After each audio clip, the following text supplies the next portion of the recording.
Hi guys, and welcome back to another episode of our Pokemon Battle Series, the School of Hard Knocks. So throughout this episode, like every other, we'll be jumping on to the Pokemon Global Link Battle Spot ladder, playing under the Championship Battle rules, which are the equivalent rule set of the VGC 2018 season. So, we had a roller coaster of a ride this week playing this Hail team. You know, we kicked off the week and it just didn't go well at all. We had Monday's episode, Tuesday's episode, it just all went downhill, and then really had to take a step back, look at everything, take suggestions on board and everything like that, and put the team together on Wednesday, and things went well. So hopefully we continue with that today and send this team off with a bang, because we are going to be playing a new team going into next week. We've not got too many weeks left of VGC 17 really before Ultra Sun and Ultra Moon come out, so we'll be getting through those teams. Maybe do a team a week possibly, but if you've got suggestions on what you'd like to see before we finish up with VGC 17 / 18, do let me know in the comment section below, and I will make a massive effort to cover any teams that you want to see played before we do finish up and launch into Ultra Sun and Ultra Moon, which would be very cool. And the other thing is, on Wednesday this week we had a huge bit of news. We reached 1,000 subscribers on the channel, so a massive thank you to everyone out there for all the support that you've given the channel, the kind of the time that you give up to comment feedback and like the videos, watch the videos. So thank you so much. It's like unbelievable. I can't thank you all enough, and I hope this is just the start of the whole journey. So we'll keep going as we're doing things, and hopefully as we go on and things like that, content will get better and so on and so on. So let's jump into the battle spot. Hopefully we find some opponents pretty quickly today. Need to lock in our Hail team. So we will have an episode analyzer this evening that will kind of cover the week's action with this Hail team, the changes that we've made, the matches that we've kind of gone through, and hopefully it comes across a little bit better than last week. I think last week was with kind of like taken up at the start of it with just a lot of explanations around the whole reasoning behind doing an episode analyzer. So hopefully this week we can launch straight into it, get into the games, look at how we've changed things as we've gone through, and what we need to maybe adapt going forward if we will to continue with this team. So hopefully that is going to be good viewing later on for you guys. What else? I will, yes, on the topic of subscribers and hitting that crazy landmark that I still can't believe that we're at that number.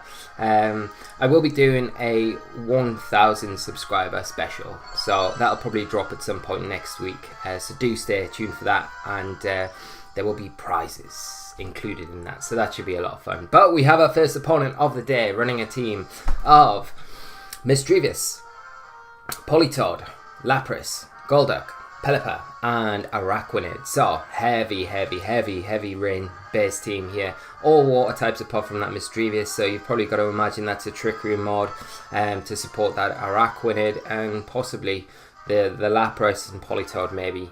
You've got the Tailwind mod with the Pelipper, and I'd imagine my opponent probably wants to go with the Trick Room mod maybe.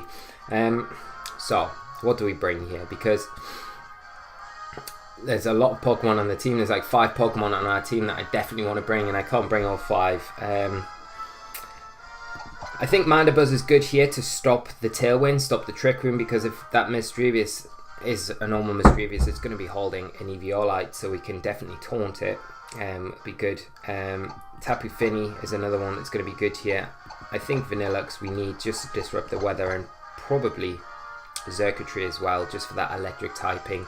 It's going to be able to hit pretty much everything on my opponent's team for amazingly good damage. So if we can position it right, control it right, and play it smartly, then we should be alright with these 4, I think. So Alolan Sandslash, it's not really offering too much here. I mean, if we get it in the hill, it's going to be outspeed and stuff, but not going to be hitting too much with the Groundium Z for good damage. Misdreavus kind of Pelipper resist that, and the Arcanine just is going to be running with its tail between its legs the other way, because it just doesn't want to be facing down against 5 possible rain abusers and the rain. So we'll sit Arcanine out for this one. and we'll hopefully bring him to the next one. So we see my opponent lead off with the Mischievous and that Lapras. Now one thing we do have to be a little bit aware of is that Lapras does have access to Freeze Dye, so it's going to be able to launch those off and hit Tapu Fini potentially for really good damage. But we do have access to Calm Mind to kind of help alleviate that to some extent. I think here we just go for that taunt into the Mischievous because it's likely that it wants to go for Trick Room. As I said earlier, it's probably holding the Eviolite. I'll be astounded if it's holding something like a Mental Herb, but in this situation for it would be very good. But otherwise we should be able to just get that taunt off onto it, kind of shut it down from supporting its partnering Pokemon, and we'll go for a Calm Mind and just start boosting up with Tapu Fini while we've got the chance to. We should get one Calm Mind off before we take a potential Freeze Dry, so it'll lessen the damage slightly as well, and I don't see too much wrong with this play here. So Lapras actually not even wanting to stay on the field. We see a Araquanid come in. That kind of indicates that that Trick Room is going to be gone for by the Mischievous. We do get the taunt off, and here's the question. No Mental Herb, so it's likely going for a Trick Room, but we've thankfully shut that down, so that's quite good. Yeah, can't use Trick Room, so you've got to think now that the Mischievous probably switches out. One thing we could do is go for a Fake Tears and Moonblast into the Araquanid slot, but it may protect this turn to try and get a little bit more positioning going into the next turn, although again it might not. And I think just to cover our bases, if we can get rid of it now, it's huge. It's going to be really big for us because it's quite a big threat for, you know, it's going to be launching massive water type attacks off with that liquidation ability, and especially if the rain comes in here. So if we can just remove it from play, that's huge. But we do just see it protect. What's this Mischievous going to go for? So Fake Tears and Moonblast just wasted this turn. Mischievous goes for a Thunder. Wow, okay. So, it does miss though. We are quite fortunate there. I think we go for the same play again because, like, what does my opponent bring in here? If they want to preserve the Araquanid, and I mean, we're going to be able to take, I would say we take at least 3, 4 Thunders from the Mischievous maybe. See the Pelipper come in. He's going to get the rain up. So that Mischievous is going to be hitting those Thunders now.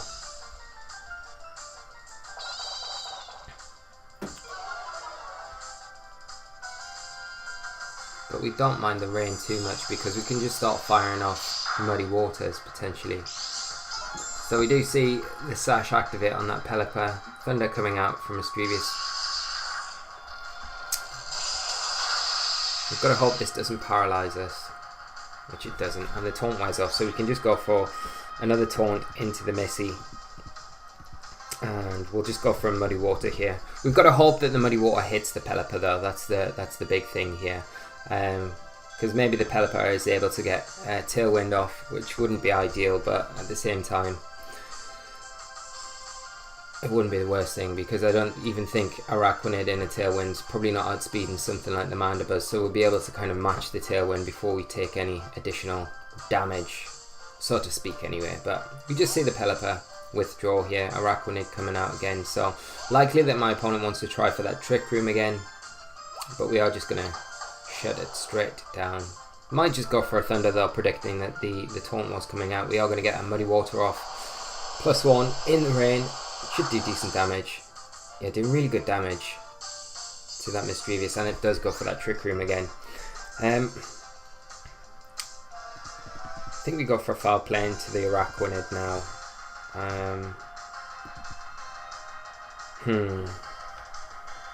Does the Araquanid not protect though this turn? That's the thing.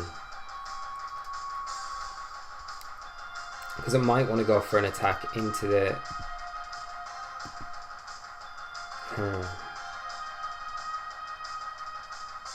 I might attack into the Mandibuzz to remove it from the field. But I mean, if it does that, it's fine, because I'm just going to go for we've got Vanilluxe to bring in as well, and we can start firing off blizzards as well, so it should be fine. No protect, so we could have went for that fake tears Moonblast, but the foul play doing really good damage. Muddy water missing, but slightly unfortunate, and we're probably likely going to lose our Mandibuzz here. Accuracy drops, but it's not going to matter with this Thunder. That is going to still connect because always 100% accurate in rain. No paralysis again, and we see a waterfall come out from that Araquanid. Interestingly enough, that it's not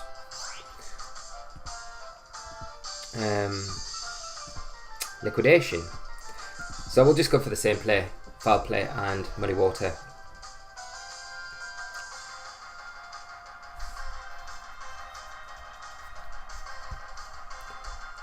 And I think this is one of the problems with Mischievous. It's so easily shut down by Taunt. I feel like you necessarily need to have a partner that can either fake out or follow me or Rage Powder to kind of support that, because a lot of teams now, a lot of solid teams will have an option to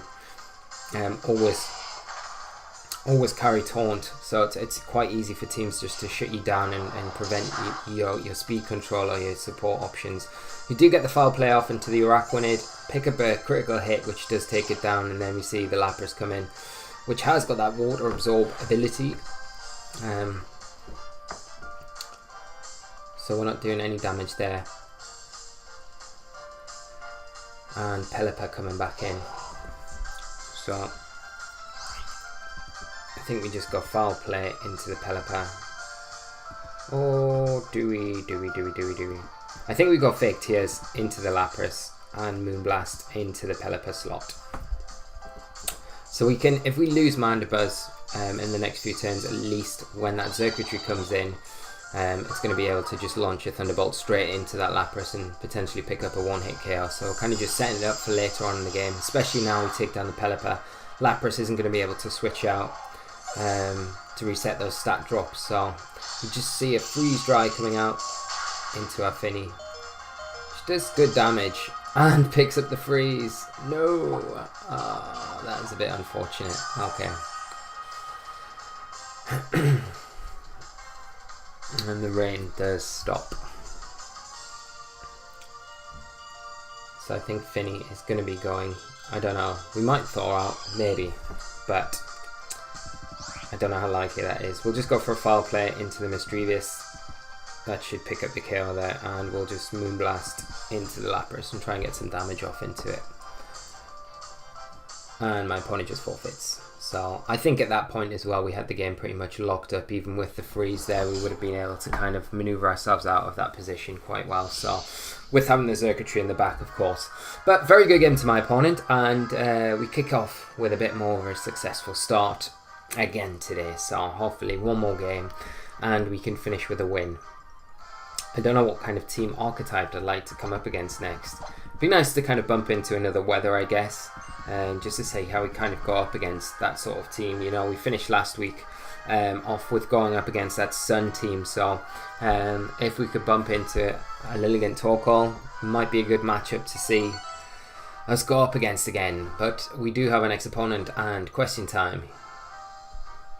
No Torkoal Lilligant, but a very strong team nonetheless, and a Gigalith in there, so we do have some sort of weather. My opponent rocking a team of Tapu Koko, Kartana, Tapu Lele, Arcanine, Porygon 2, and Gigalith. So they've got that Trick Room, that obvious Trick Room switch there with the Porygon 2, Gigalith, a very strong mode as well. You know, if it's able to get the Trick Room up, but again, like that Mischievous, without the support there to kind of with Fake Out or Follow Me, you know, it's easy taunt bait for our Mandibuzz.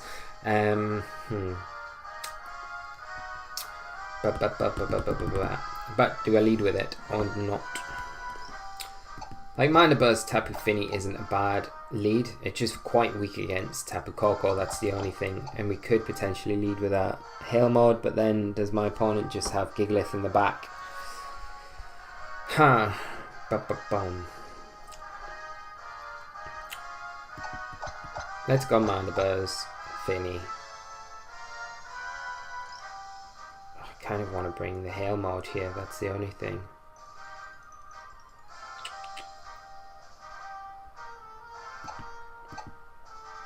Or do I want to, really? I think we need Arcanine, and I think we need Vanilluxe. I think we might have to leave Xurkitree and Sandslash at home. And rely more on the Tailwind option. Just as the lead is very, very Coco weak. That's the only problem. We'll be able to disrupt the terrain if my opponent decides to lead with it, because of the Tapu Fini obviously, but at the same time we're not going to be really able to get around those big fat Thunderbolts and other attacks. But we're not going to see the Tapu Koko just yet. See Tapu Lele come out, but our Fini is faster. It's even faster than the Arcanine, which means Mandibuzz is also faster than both targets as well. So we're quite free here to go for a Tailwind and a Calm Mind, which might not be a bad play at all, but you've got to think, what is this Arcanine doing? It's definitely a bulky Arcanine, isn't it?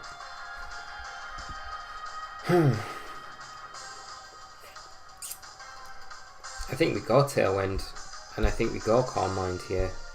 You've got to imagine the Arcanine probably feels a bit pressured in this situation and wants to maybe switch out, so Helping Hand coming out from the Tapu Lele, from the Arcanine onto the Tapu Lele, so we're going to see a Shattered Psyche, which would not be great. We do get the Tailwind up, we do get the Calm Mind up. Don't know if we're going to take a Shattered Psyche though. If it is, we're going to hit... Oh, it's just a Moonblast. Okay, so will Mandibuzz take this? Maybe not. No. Okay. But we got the Tailwind up, so that's the main thing.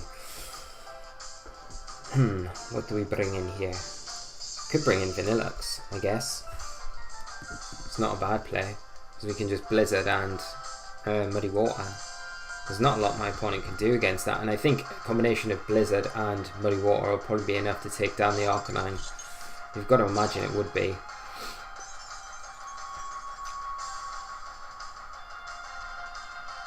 I can't remember who's faster out of my Vanilluxe and my Tapu Fini. I think my Fini is faster. Let me have a look. I've got my notes here from building the team the other day. So, we've got Vanilluxe hitting, yeah, 129, and yeah, so Fini outspeeds it. We kind of wanted it the other way around for this, to get the chip with the Blizzard.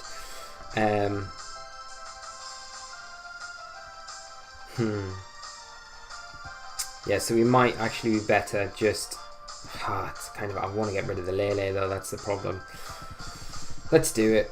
Oh no, because I'm going to lose the Vanilluxe if I keep it in here. I think I need to bring in... oh no, I'm just going to have to go for it.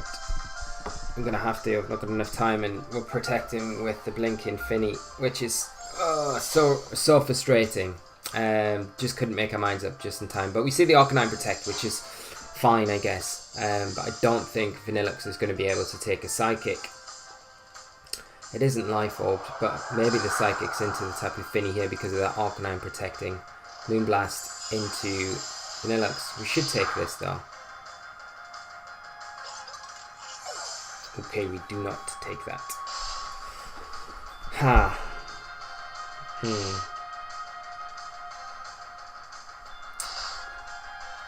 Now the problem is if Coco comes in, which is the big problem. So we're going to bring Arcanine in. Game isn't over just yet, but yeah, we should have switched out there. There was like no reason to keep. It was just too risky to keep Vanilluxe in there. I can't extreme speed, but I know Arcanine is faster than the opposing, than my Fini, so we could potentially get a Wild Charge into the Arcanine and go for a Muddy Water as well. And hopefully the chip from the Wild Charge would be enough to put it in range for a +1 Muddy Water to take it down. Like that Tapu Lele should go down to a +1 Calm Mind.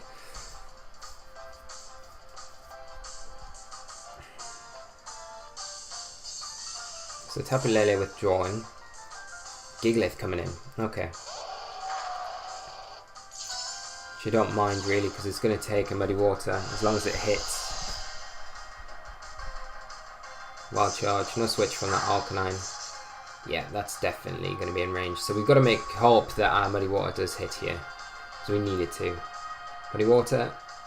Yeah. Be interesting to see how much damage it does onto this Gigalith as well. 2.5 damage, so another one of those will take that Gigalith down. We do take the Arcanine down. We've still got a Tailwind up as well. For maybe one more turn. So let's see what my opponent's 4th Pokemon is, because I can't imagine the Lele coming in at this point. It's Kartana. Okay, alright. You've got to imagine that the Kartana just protects here, though.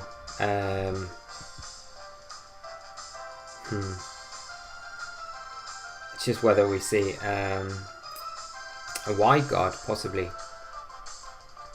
from the Gigalith. But if a Wide Guard is not getting a Rock type attack off, so helps Arcanine.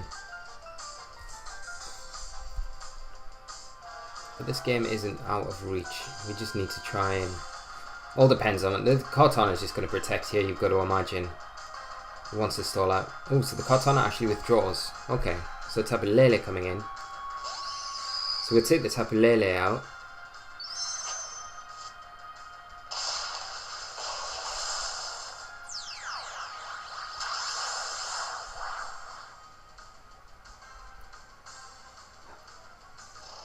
Z Wide Guard. Okay. I was so confused there. I was like, oh my god, how is this Gigalith faster than both of my Pokemon in a Tailwind?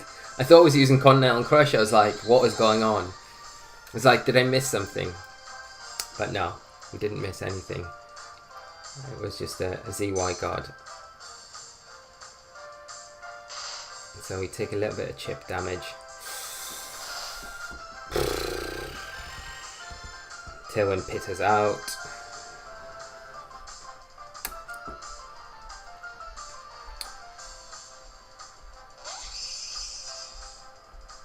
Okay. What does the Wide Guard do? It boosts defense by 1. Okay.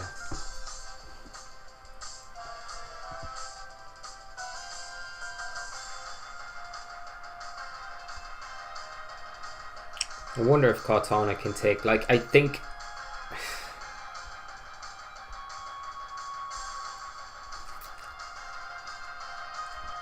My opponent probably protects. I've got to imagine they protect Kartana here and go for a... Like, I could make a really risky play. I could just go protect and then go Muddy Water. Protect my Arcanine, expecting the Kartana to protect and then the Gigalith to attack. Okay, so we get the call. We just need our... we just need a Muddy Water to hit the Gigalith here. So, into the detect. It hits. This should pick up the KO. Okay.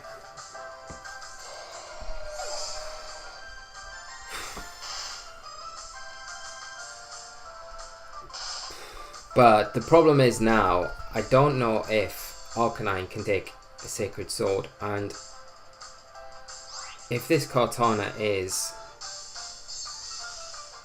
sashed, I mean, we've got extreme speed, but it's if Arcanine goes down, that's the problem.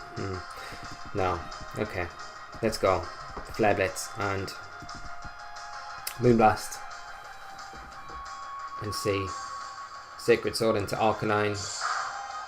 Do we take it? We don't, unfortunately. Nah, so we've lost this game. We got the calls right, but I think we went too far behind early on and made some like silly plays that just were a bit difficult for us to kind of come back from. Moonblast doing big damage. We might have been better off there going for an extreme speed Moonblast, to be honest. Nothing we can do now. We know that the Kartana is not scarfed, so it's going to have access to Leaf Blade. No point in protecting, because we can't do anything other than just take a Leaf Blade and take the KO, which is slightly unfortunate. But even though we made,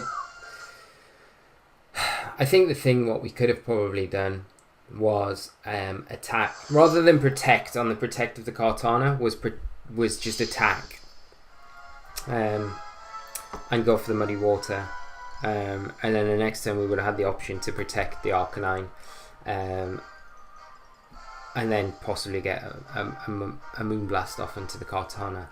But it's all ifs and buts and 50-50s at that point, so it's still difficult. I think the big problem was, like we said earlier on, was the losing Mandibuzz so early, which wasn't the problem, but it was not switching out Vanilluxe when we had the chance to, because Arcanine had easily come in and take a Moonblast from the Lele. And then we still would have had the Vanilluxe in the back to come in later point. Although the Gigalith would have been a problem, then we still would have been able to disrupt their weather, meaning the Muddy Water would have done more and all sorts of things like that. So just a little bit of a shame, but definitely just an area that we need to look at going forward with the team. But that is going to be it with the Hail Core. It's been amazingly good fun. I don't know which variant I kind of preferred. The team that we ended up last week, which was really good, and we got up to like 1800 with it in the end, or this team. Now this team's been a bit like up and down, but I feel like how we finished up with the team and how it feels at the minute, I think the more we play it, the better the team will feel and perform, and it feels a lot more solid as well with those options in there. So I'm not really too sure, but we'll discuss it in our episode analyzer, so we will be back with that. Guys, I hope you have an amazing weekend. We're going to wrap up right now. We'll be back next week with a brand new team, so looking forward to that on Monday. Have an amazing weekend. I'm actually going to a mid-season showdown this weekend in London, so that should be a lot of fun. If you're there, do come and say hi, and I will let you all know how I get on Monday, fingers crossed.